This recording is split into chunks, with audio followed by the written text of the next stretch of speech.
Merci beaucoup. Merci à Rémi de m'avoir invité. Merci à vous de votre intérêt en ce vendredi après-midi de fin de session.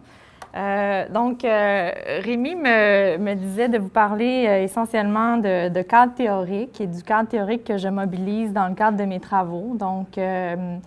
Je commence peut-être par vous dire que, évidemment, comme vous le savez, un cadre théorique, c'est un outil, un angle d'observation, une façon de poser des questions et d'y répondre.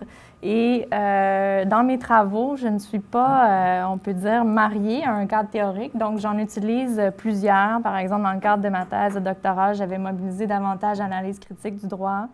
J'ai un projet de recherche présentement sur les mesures de rechange au système de justice pénale dans lequel j'utilise plutôt le cadre théorique du pluralisme juridique, notamment les travaux de Boaventura de Souza Santos. Et là, aujourd'hui, donc, j'ai décidé de vous parler du cadre théorique et des outils conceptuels que je mobilise dans le cadre de 2 projets d'envergure que j'ai menés là, au cours des 10 dernières années. Et je commence donc en vous parlant de géographie du droit qui, en soi, évidemment, n'est pas un cadre théorique, mais un champ disciplinaire ou une approche par rapport au droit. Et je pourrais vous entretenir sur 2 concepts ou 2 cadres théoriques que j'utilise au sein de cette discipline. Alors, géographie du droit, c'est, vous n'en avez peut-être jamais ou un peu entendu parler, ou peut-être que vous connaissez beaucoup ça déjà. Auquel cas vous pourrez contribuer à la discussion, certainement. C'est un courant théorique ou une approche, disons, qui a plus pris son envol aux États-Unis, au Canada anglais. Un des représentants canadiens les plus connus, c'est Nicholas Blomley, qui est à Simon Fraser, à l'Université Simon Fraser, avec lequel je collabore d'ailleurs dans un des projets de recherche que je vais vous présenter. Donc, il n'y a pas beaucoup d'écrits. Il y a aussi une branche en Israël. Il y a plusieurs professeurs critiques qui travaillent avec la géographie du droit là-bas. Mais donc, il y a peu d'écrits en français en géographie du droit, ce à quoi je tente en partie de remédier. Alors, quelques prémices de base sur la géographie du droit. Bien, pour résumer ça de façon très simple, ce sont les interactions entre le droit et l'espace. Donc, pour commencer, peut-être juste vous dire, oui, là, je n'ai déjà pas suivi mon plan. Alors, voilà, je vais vous dire quelques mots sur la géographie du droit. Ensuite, je vais vous parler de ces 2 projets que je mène au cours des dernières années et des concepts que je mobilise dans le cadre de ces 2 projets. Donc, voilà, la géographie du droit, quelques prémices de départ. Alors, évidemment, des fois, c'est tellement banal qu'on oublie même d'y penser, mais le droit est toujours géographiquement situé. Hein? Même si on pense au droit positif, l'espace, je dirais, a un impact sur le droit. On développe le droit en fonction de frontières nationales. On parle de droit au sein des États, on parle de frontières territoriales. Donc, on dit que pour exister, il faut exister quelque part. Donc, c'est la même chose pour le droit. Le droit se définit de façon géographique, même quand on pense au droit positif. Il y a plusieurs questions importantes de droit positif qui sont des questions de géographie, en fait, des questions de juridiction, des questions de portée extraterritoriale, par exemple, en droit pénal. Est-ce que certains organismes ont juridiction, etc. Les règles juridiques aussi s'inscrivent dans des espaces précis. Alors, on a un droit différent aux frontières qu'on a, par exemple, à l'intérieur d'un pays, aussi dans certains lieux. Donc, en géographie du droit et en droit, on sait qu'il y a ce concept de l'espace public versus l'espace privé, la distinction entre le public et le privé. Donc, évidemment, le droit va varier selon que on est dans un espace public, un espace privé. Il y a des causes classiques, dont une affaire à laquelle je pense de la Cour suprême du Canada en matière pénale, d'un homme qui pose des gestes obscènes sur le balcon de sa maison. Est-ce que le balcon est un espace privé ou un espace public? Donc, voilà le genre de débat là, qui peut concerner le droit positif. Donc, ça, c'est assez évident, même si on ne s'y arrête pas nécessairement. La deuxième prémisse de départ ou le deuxième constat, disons, à partir duquel on peut discuter de géographie du droit, c'est cette affirmation selon laquelle les espaces sont dynamiques et producteurs de sens. Donc ça, c'est quelque chose, c'est une contribution, je dirais, de la géographie qui nous amène à penser aux espaces comme étant non pas des contenants inertes, mais comme des espaces dynamiques et porteurs de sens qui ont un sens qu'on peut construire et qu'on peut attribuer. Donc, si vous pensez à certains lieux que vous fréquentez quotidiennement, un local de classe, votre université, un autobus, la garderie de vos enfants, un parc, un centre d'achat, votre quartier, pensez à n'importe quel espace en particulier et vous pouvez répondre aux questions. Quel est le sens que j'accorde à ces lieux-là? C'est quoi les fonctions principales de ce lieu-là? Quelles sont les émotions qui sont associées à un lieu versus un autre? Donc, quel genre d'interaction est possible dans ces espaces-là? Alors, si on pense à l'université, à une salle de cours, évidemment, on pense à un espace d'échange, de débat, mais aussi, on peut penser à un espace d'exclusion. Certaines personnes ne se sentent pas nécessairement toujours à l'aise. Il peut y avoir des expériences d'harcèlement, d'exclusion de toutes sortes, de stress durant la période des examens, etc. Donc, chaque espace est vécu d'une certaine façon et on lui donne un sens. Et le droit, donc, contribue ou a un impact important sur la façon dont on va appréhender ou définir ces espaces-là et les emprunter. Donc, on peut penser à la façon dont on construit nos espaces judiciaires, penser au tribunal, juste sa configuration architecturale, ce que ça peut représenter, le genre de justice qu'on rend quand une personne est assise à l'avant sur un piédestal versus une justice qu'on rendrait en rond. Alors déjà, on est dans un autre état d'esprit.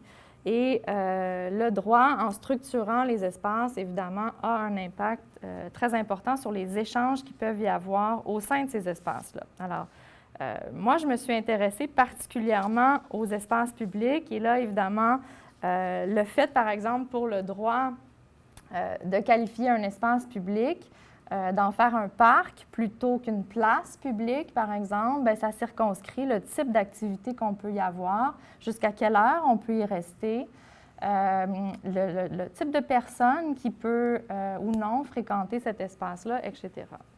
Donc, le droit, et ce sont les leçons de la géographie du droit, le droit construit l'espace, soit en créant l'espace carrément, on crée une propriété privée, on crée un parc, on crée une prison, on crée une frontière entre des États, ou encore en créant des règles qui vont inclure, exclure des gens de ces espaces. Et il y a toutes sortes de techniques juridiques de délimitation. On pense aux techniques de zonage, aux techniques d'ordonnance, d'exclusion de certains espaces. Donc, je vais pouvoir vous donner des exemples tout à l'heure. Le droit lui-même on peut penser au droit lui-même en termes géographiques. Alors, le droit positif s'est construit sur une espèce de mythe de l'absence de territoire. Souvent, on dit le droit a une portée, prétend avoir une portée universelle, les droits applicables pour tous. Donc, il arrive à avoir cette prétention-là en éliminant, disons, toutes les spécificités locales, etc. Donc, il se projette dans un univers, on pourrait dire, universel. Donc ça, c'est essentiellement ce que la géographie du droit 1.0 a contribué, je dirais. 2.0, alors là, les géographes du droit dans cette nouvelle génération-là vont dire c'est pas suffisant d'examiner l'impact du droit sur l'espace, puis l'espace sur le droit. Il faut aussi penser à certains concepts comme étant des concepts à la fois juridiques et spatiaux. Donc, quelqu'un comme Nick Blomley, par exemple, a créé le terme splice en anglais, qui est un agencement de space et law, qui veut dire essentiellement en français épissure. Il a fallu que je le cherche parce que franchement, ce n'est pas un mot que j'utilise à tous les jours, mais une épissure, c'est quand on tresse des cordes et qu'elles sont liées ensemble. Donc, ce qu'il veut représenter par ce concept-là, c'est de dire il y a des choses, il y a des concepts qu'on ne peut pas dire si c'est un concept juridique ou un concept spatial. Et là, il donne des exemples. Par exemple, la prison, où il va dire, évidemment, il n'y a pas de prison sans mur, mais il n'y a pas de prison sans droit non plus. Donc, ça prend à la fois une construction géographique, mais ça prend aussi le droit qui créer cet espace. Donc, après cette introduction sur la géographie du droit, pour vous dire que moi, là, il y a une erreur, là, vous avez déjà constaté. La géographie critique du droit, moi, c'est surtout ça qui m'intéresse, et en particulier sur les relations entre le droit, l'espace et le pouvoir, et l'exclusion que la géographie du droit peut créer, le contrôle sur certaines personnes via les espaces. Donc, le contexte de mes travaux de recherche, les espaces publics. Alors, quand on pense aux espaces publics, évidemment, il y a un certain idéal qu'on se représente par rapport aux espaces publics, un lieu d'échange, de démocratie, de participation, de commerce, mais aussi, essentiellement, depuis toujours, les historiens l'ont bien démontré, les espaces publics sont aussi des lieux de conflit, des lieux de lutte, de résistance, des lieux aussi d'exclusion, parce qu'il y a depuis toujours de la surveillance des espaces publics. Le discours public contemporain sur les espaces publics, c'est un discours qui les caractérise comme étant des lieux de passage maintenant versus des lieux d'occupation. Donc, on entend beaucoup que les gens doivent circuler, ne peuvent pas rester, occuper les espaces publics. Aussi, on les conçoit souvent comme des lieux de désordre au lieu des lieux de solidarité. Donc, ça, c'est un peu le contexte entourant la recherche. Et vous avez évidemment des images que vous reconnaissez peut-être. Le premier projet de recherche que j'ai mené, c'est un projet de recherche avec Céline Dello, qui est en travail social à l'Université de Montréal et qui portait sur la judiciarisation de l'itinérance. C'est un projet de recherche dans lequel on a voulu, donc, je vous mets les objectifs du projet, dénombrer les contraventions. Donc, d'abord, on voulait avoir un portrait de la judiciarisation de l'itinérance, de l'ampleur du phénomène, à quel point les personnes itinérantes étaient pénalisées, mais aussi judiciarisées, à quel point on utilisait le système pénal et le système judiciaire pour contrôler ces populations-là. Et donc, nos stratégies, nos objectifs dans le projet de recherche qu'on a mené de 2008 à 2012, mais qu'on continue de mener aussi en parallèle, là, ça a été de dénombrer les contraventions pour les personnes itinérantes, documenter les parcours judiciaires au sein du système de justice, documenter les conséquences pour ces personnes-là et aussi les effets plus systémiques là, sur le système de justice pénale. La méthodologie, avant que je vous parle du concept théorique qu'on a mobilisé, donc on a une méthodologie, nous on dirait un devis mixte, c'est-à-dire qu'on utilise les écrits juridiques, une analyse documentaire, mais notamment les sources de règlements de législation, les règlements municipaux, les lois provinciales, mais également on procède à des entretiens et à de l'analyse de données quantitatives. Alors, la raison pour laquelle je suis en mesure de faire ça, c'est notamment parce que je m'associe avec des chercheurs qui ont une formation en sciences sociales, puis qui peuvent appuyer tous ces aspects de notre méthodologie. Donc, vous avez ici un aperçu de ce qu'on a fait. On a dénombré les contraventions dans plusieurs villes québécoises et canadiennes. On a fait des entretiens avec des acteurs judiciaires et aussi avec des personnes itinérantes. Alors, pour revenir à la géographie du droit ou pour vous parler un petit peu du concept théorique qu'on a mobilisé, et essentiellement, je me réfère à un article qu'on a publié dans la Revue canadienne Droit et société en 2011, si jamais ça vous intéresse. L'article s'appelle « Le droit est aussi une question de visibilité, l'occupation des espaces publics et les parcours judiciaires des personnes itinérantes ». Le concept de visibilité, on l'emprunte à un sociologue qui s'appelle Andrea Briganti, qui a écrit beaucoup sur la visibilité. Briganti, en passant, était venu faire un stage postdoctoral ici à Montréal il y a quelques années avec Roderick MacDonald. Donc, il connaît bien le Québec. Mais donc, il a publié un ouvrage qui s'appelle « Visibilité », « Visibility » en anglais. Et là, il nous explique que la visibilité, c'est essentiellement quelque chose qui structure nos rapports et nos interactions. Et il identifie en particulier 3 schèmes de visibilité. Donc, il dit Il y a un type de visibilité qui est associé à la reconnaissance sociale qu'on peut avoir dans la société, justement. Une visibilité médiatique qui conditionne notre accès au pouvoir. Est-ce qu'on est en mesure de faire porter notre message sur la place publique? Et une visibilité qui est davantage négative, qui est une visibilité qui mène à la surveillance, à l'exclusion et au contrôle. Donc, essentiellement, ce qu'on s'est rendu compte dans notre projet de recherche sur la judiciarisation de l'itinérance, c'est que les personnes en situation d'itinérance, notamment à Montréal, ici vous avez des conclusions de recherche de Montréal, souffraient d'un excès de visibilité surveillance et d'une insuffisance de visibilité reconnaissance. Donc, autrement dit, ils occupaient les espaces publics et c'était jugé dérangeant. Ils étaient trop visibles dans les espaces publics, alors qu'ils étaient invisibles quand c'était le temps de faire défendre leurs droits et de porter leurs revendications sociales. Leurs besoins aussi, leurs droits étaient invisibles carrément, alors que leur corps, leur présence dans les espaces publics était vraiment jugée dérangeante. Donc, l'excès de visibilité-surveillance nous permettait, le concept de visibilité nous a permis de voir ce contraste entre leur présence, qu'on veut toujours chasser des espaces publics, et là je parle plutôt des forces policières et de l'État, et leur quasi-absence lorsqu'il est question de faire valoir leurs droits. Et là, vous avez un certain nombre de conclusions de recherche associées à ce cadre-là. À Montréal, donc, on avait compilé près de 65 000 constats d'infraction que les personnes itinérantes avaient reçus en 15 ans, essentiellement pour des infractions d'occupation de l'espace et non pas des infractions de violence, donc de consommation d'alcool, d'ébriété publique, de flânage, de dormir dans les parcs, etc.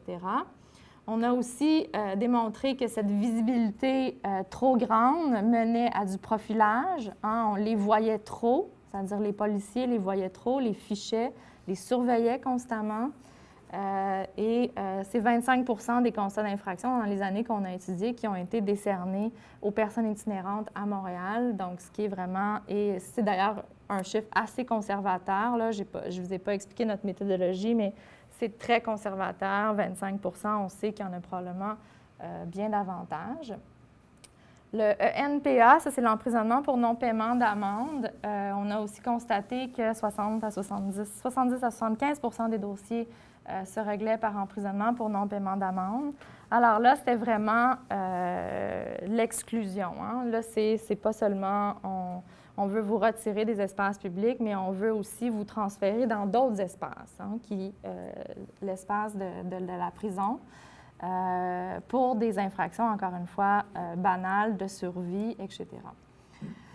Contrôle de certains espaces. Alors là, je vous amène à Québec, un projet de recherche qu'on a mené aussi à Québec, 2562 constats. En fait, on en a eu un petit peu plus que ça, mais on en a analysé pour cette portion-là du projet 2500 parce qu'on avait les adresses exactes des lieux. Ce qui nous a permis de constater que la plupart des constats étaient décernés dans des espaces géographiques bien définis, qui sont des espaces géographiques contestés, le Vieux-Québec, le quartier Saint-Roch. Pour ceux qui connaissent Québec, vous pouvez peut-être visualiser mieux que moi ces espaces. Et on voyait que les infractions différaient aussi selon l'espace où elles étaient accordées. Par exemple, dans le quartier Saint-Roch et dans le Vieux-Québec, ce qui dérangeait, c'était surtout ce que les personnes itinérantes faisaient, alors que aux intersections et dans les quartiers plus résidentiels, c'était plus le fait qu'ils occupaient l'espace et entravaient la circulation, avec le squeegee, avec la mendicité, etc. Donc, ça nous a permis de faire cette analyse-là aussi. Et le pendant de cet argument de la visibilité, c'était de dire, bien, ils sont trop visibles aux yeux de l'État, de la police. Ils voudraient d'ailleurs, dans certains cas, être moins visibles. Ils voudraient parfois avoir un espace privé, un espace d'intimité. Mais par ailleurs, lorsqu'ils obtiennent, ils se voient décerner un constat d'infraction et que le parcours judiciaire se poursuit devant les tribunaux, bien là, ils sont complètement invisibles. Ils sont complètement absents. Les personnes ne sont ni vues, ni entendues, ni représentées. Et on viole leurs droits fondamentaux parce qu'elles ne sont pas visibles, mais aucunement. Alors, les jugements sont rendus par défaut. Ils vont ensuite percevoir les amendes, ils vont les emprisonner et à aucun moment, les personnes n'auront été amenées à être représentées. Bon, la situation a un petit peu changé maintenant à Montréal parce qu'on a mis sur pied des programmes au sein de la Cour municipale pour représenter les personnes en situation d'itinérance, mais il en demeure pas moins qu'il y a un très grand nombre de personnes aussi qui est toujours, dont le dossier suit son cours, mais la personne, elle, n'est pas nécessairement représentée ou vue.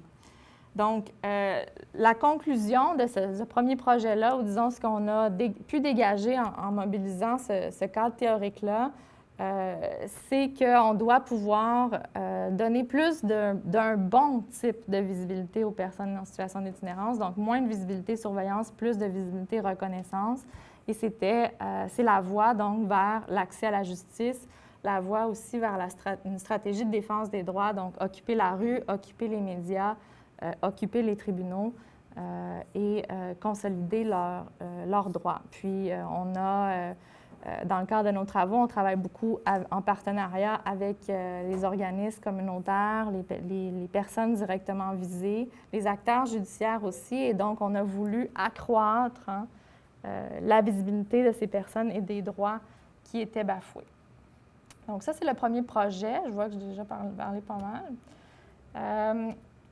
Le deuxième projet sur lequel je voudrais développer peut-être un petit peu plus, c'est un projet plus récent que j'ai mené avec toujours Céline Bello et Nick Blomley, dont je vous parlais tout à l'heure, sur les conditions de remise en liberté et les conditions de probation qui sont émises aux personnes qui sont accusées d'un certain nombre d'infractions criminelles, notamment liées à leur occupation des espaces publics.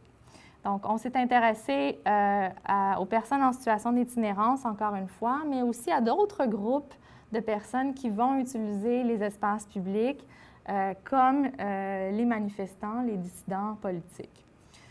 Donc, on s'est intéressé au type de conditions qu'ils voyaient imposer lorsqu'ils étaient accusés d'infractions criminelles, des conditions qui avaient un impact sur leur utilisation des espaces.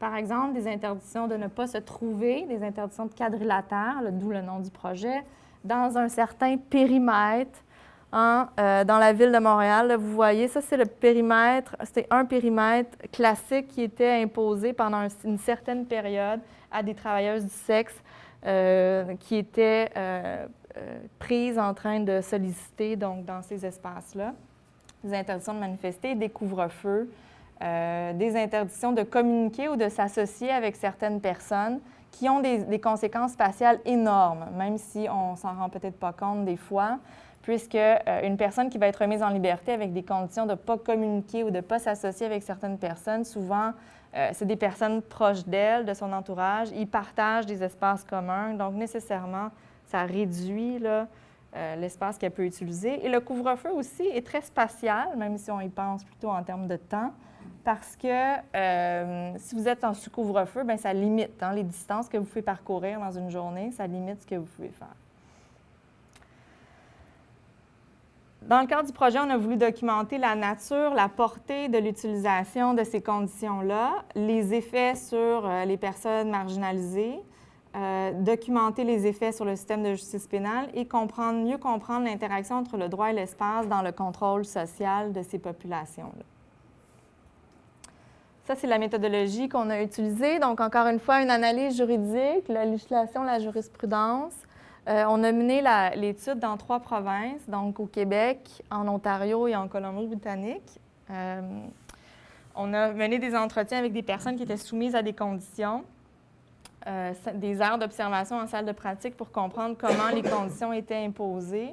15 entretiens avec des acteurs judiciaires et on a obtenu des données statistiques aussi. Et SIG, c'est Système d'information géographique. On a obtenu des données géographiques. Donc, vous allez voir tout à l'heure.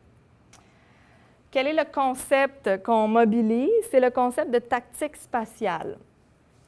Et en fait, spatial et temporel. Là. Récemment, on a ajouté l'aspect temporel parce qu'on pense que c'est vraiment important.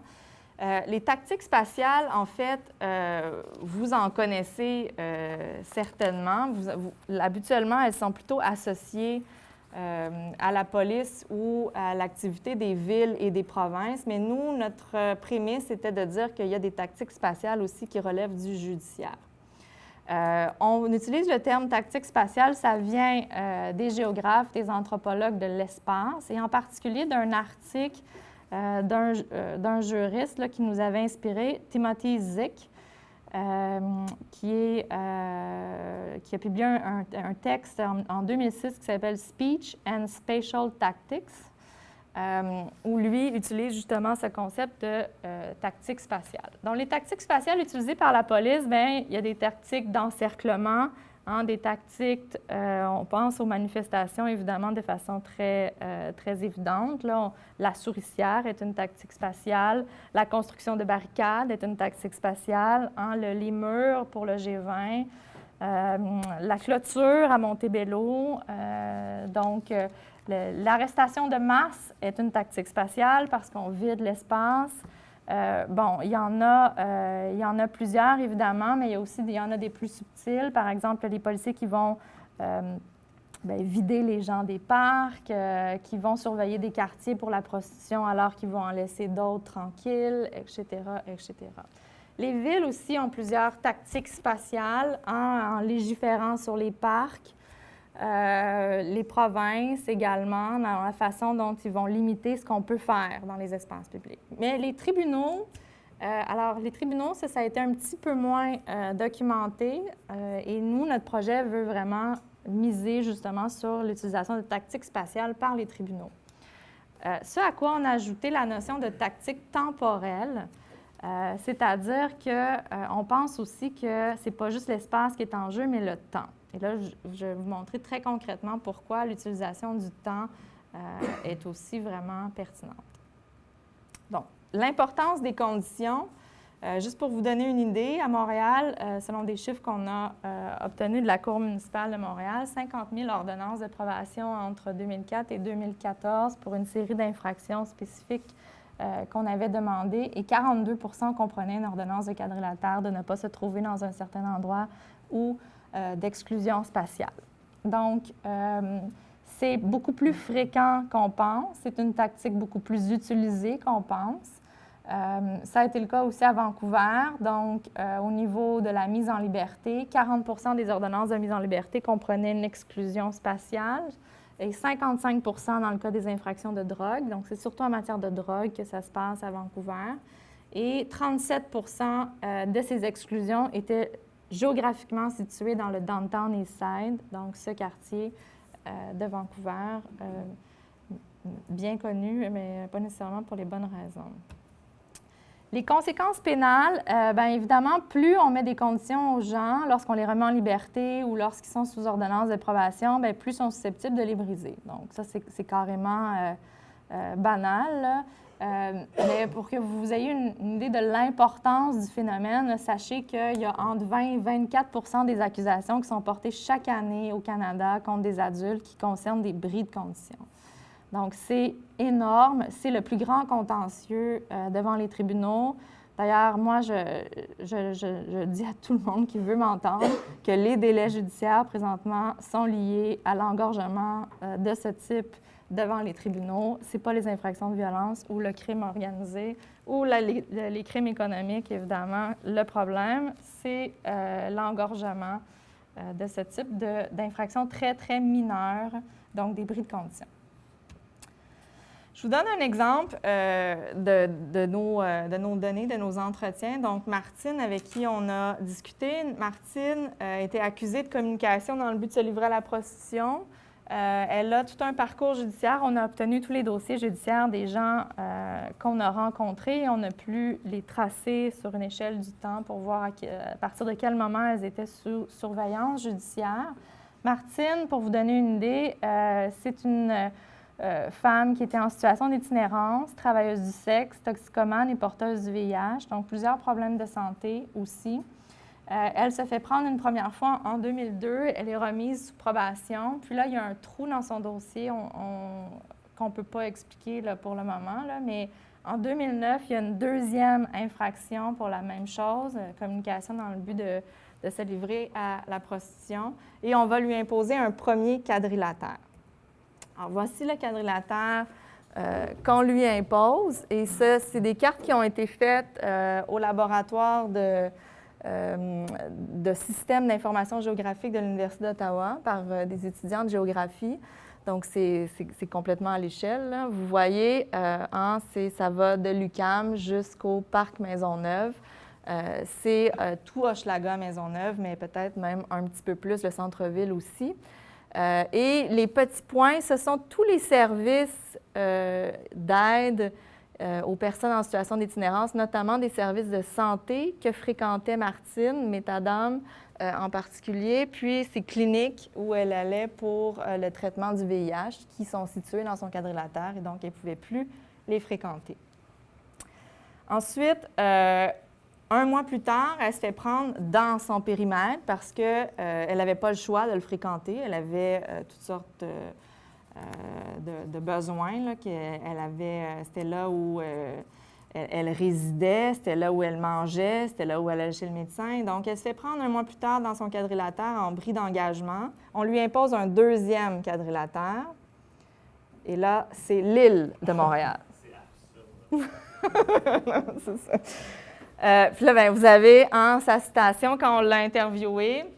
Quand on lui a dit comment elle se sentait avec ces conditions-là, bien, vous avez de façon graphique là, comment on peut se sentir. C'est-à-dire, on t'avait de me dire de marcher sur les mains. On t'avait de me dire que j'ai plus le droit de marcher sur les pieds. Alors, ce qu'ils ont fait, ils l'ont exclu de la Ville de Montréal. Ils l'ont forcé à résider dans une maison de thérapie à Longueuil. Mais il n'y avait pas les services de santé dont elle avait besoin à Longueuil, donc elle a dû négocier avec la Cour un périmètre, c'est-à-dire un corridor dans son périmètre pour qu'elle puisse l'emprunter pour aller à son bureau de médecin. Mais elle ne pouvait pas y aller, elle ne pouvait pas traverser le périmètre, elle pouvait juste se rendre à l'adresse, donc elle devait trouver un transport à chaque fois qu'elle devait se rendre. Elle ne pouvait pas y aller en autobus, pas en métro. Il fallait que quelqu'un la conduise jusqu'à la porte et revienne la chercher pour qu'elle puisse avoir son traitement. Donc, ça vous donne une idée à quel point, quand on ne peut pas être quelque part, qu'est-ce que ça veut dire. Donc, je reviens. Éventuellement, elle va faire de la prison parce qu'elle va avoir un autre bris et ainsi de suite. Donc là, déjà, vous voyez l'espace, mais vous voyez aussi le temps parce que c'est des gens qui sont sous surveillance pendant une durée de temps qui s'étire et plus on est sous condition longtemps, plus on est susceptible d'avoir des bris. Et on a des gens dans notre banque de données qui étaient sous surveillance pendant des dizaines d'années. Et pas pour des infractions, mais pour des bris de conditions, notamment des exclusions spatiales. Mon autre exemple, c'est Zora à Toronto, qui est arrêtée dans le cadre du G20, accusée de complot en vue de commettre un méfait de plus de 5 000 $ et d'entrave au travail des policiers. Bon, les conditions sont un peu différentes en Ontario. Elle se voit imposer une caution de plus de 50 000 $. Alors, au Québec, on impose des cautions plus rarement, là, et dans tous les cas, elles ne sont jamais aussi importantes qu'en Ontario. Et dans son cas, Zora n'était pas exclue de certains endroits, mais elle était confinée à domicile. Donc, c'est encore pire, c'est la prison à la maison, sauf pour des soins d'urgence, sauf pour sortir en présence de ses cautions. Alors, Zora, dans les entretiens qu'elle nous a donnés, elle disait qu'elle se sentait littéralement comme un chien de poche, là, où elle devait suivre sa caution. Alors, elle se sentait complètement là, contrôlée. Ne pas communiquer avec une liste de personnes qui étaient à peu près tous les amis qu'elle avait. Ne pas participer, organiser ou se trouver dans aucune manifestation et ne pas posséder de moyens de télécommunication ou d'utiliser l'Internet. Juste pour vous donner une idée, elle, Zora, à un moment donné, elle habite donc chez sa caution à un certain endroit et elle entend parler qu'il va y avoir une manifestation autour de la maison et elle décide d'aller chez sa sœur pour se sauver, pour ne pas être en bris de conditions, parce que les gens aussi sous conditions finissent par les interpréter de façon très large et se sentent extrêmement contraints, là. Alors là, elle décide d'aller chez sa sœur. Elle n'a pas de cellulaire. Elle se rend chez sa sœur. Et là, sur le chemin du retour, j'essaie de me rappeler de l'histoire, là, sur le chemin du retour, elle prend l'autobus et elle ne sait pas si la manifestation s'est terminée ou pas parce qu'elle ne peut pas consulter l'Internet ni appeler sur le téléphone. Et là, elle est dans l'autobus et tout à coup, l'autobus s'arrête parce que les manifestants sont devant elle et demandent à tous les occupants de l'autobus de descendre. Et là, Zora est en panique complète. Elle, physiquement, ne sent qu'elle est incapable de respecter aucune de ces conditions-là. Donc, pour vous donner une idée de l'emprise que ça peut avoir sur les gens. Donc, les conséquences sont énormes au niveau des lieux de vie, de survie, de travail, mais aussi au niveau des lieux politiques que tu peux occuper. C'est clair que les gens qui sont exclus de certains espaces, notamment dans le cas des manifestants, ce sont des lieux éminemment stratégiques, hein, qu'on veut protéger, et pendant un moment précis. Donc, c'est là qu'on fait intervenir le temps. Donc, le moment opportun, par exemple, à Vancouver, durant les Jeux olympiques de 2010, on distribuait, à chaque fois qu'il y avait des manifestations, là, on arrêtait les manifestants, on distribuait des remises en liberté imprimées sur papier, c'est dans un pad, hein, on distribuait. Puis, ça disait ne pas se trouver dans tous les périmètres suivants qui étaient tout autour des Jeux olympiques entre la date d'aujourd'hui et le 23 mars 2010, qui était la fin des Jeux olympiques. Donc, vraiment, c'est des outils de neutralisation stratégique à un moment opportun qui s'inscrivent dans la durée avec des effets de récidive importants. Récidive que le système crée jusqu'à un certain point, puisque crée des conditions de bris. Donc, si vous avez des citations un peu pêle-mêle sur les conséquences. Donc, Nico, à Montréal, moi, j'ai considéré que mes conditions étaient plus une punition que ma sentence, que mon procès. Du manque d'accès aux ressources nécessaires à la survie. Martine, de tout à l'heure, qui disait, elle le dit mieux que ce que moi, j'avais pu vous dire, là. Le pire pour moi, c'était de ne pas avoir accès aux ressources. Les ressources, c'est pas une manucure, tu comprends? C'est pas me faire couper les cheveux gratuits, c'est pour manger, me nourrir, puis avoir mes traitements. Donc, à l'isolement, puis aux espaces qu'on ne peut plus fréquenter, même des espaces où on se sent en danger. Du confinement, voire de l'emprisonnement, des gens qui étaient confinés à domicile, des gens qui ont été évincés de leur logement. Steve, j'avais plus le droit d'être sur l'île de Montréal. Je pense que j'avais comme 3 jours entre 7h et 11h du soir pour quitter mon appartement, etc. Ici, je vous en ai mis d'autres, là, des cartes. Ça, c'est Mary, c'est une autre manifestante de Montréal qui a été bannie du centre-ville et au-delà. Ensuite, vous avez Marius également, qui, lui, son périmètre est un peu différent. C'était 300 mètres autour de tous les cégeps et les universités de Montréal. En fait, au début, c'était 300 mètres de toutes les écoles, tous les établissements d'éducation. Donc là, c'était pas possible pour lui de sortir de chez eux. Et là, éventuellement, ils l'ont restreint au cégep et aux universités, mais même à ça, vous voyez la complication, l'horreur pour se déplacer. Bon, la punition et l'effet dans le temps.